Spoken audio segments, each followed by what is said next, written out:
السلام عليكم ورحمة الله وبركاته. ازيكم يا شباب؟ عاملين يا رب دايما تكونوا بخير. النهارده جاي اتكلم معاكم على رسيفر جميل جدا من شركة سيناتور. لو انت حضرتك رايح تشتري رسيفر، عايز صورة كويسة، عايز دعم ممتاز، تحديث حلو، انا جايب لك النهارده رسيفر كويس جدا، حاجة محترمة من شركة سيناتور. فانا برشح لك الرسيفر ده لو انت حضرتك رايح تشتري رسيفر اليومين الجايين، عشان ما حدش يضحك عليك او الرسيفر بتاعك يبوظ، او الكهرباء لما تقطع وتيجي عالية تقوم مبوظة الرسيفر.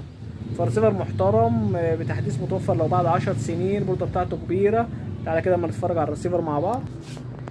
رسيفر بيجي معانا بالشكل ده، رسيفر سيناتور 3 تمانيات زي ما حضراتكم شايفين الشكل بتاعه كده، اسمه سيناتور 3 تمانيات. رسيفر محترم جدا. الشكل بتاعه، تعالوا نفرجكم على الشكل بتاعه. ده الشكل بتاع الرسيفر. بيجي معانا باتنين يو اس بي، بيدعم معانا المدخل اتش دي للادوبتور 12 فولت 2 امبير. رسيفر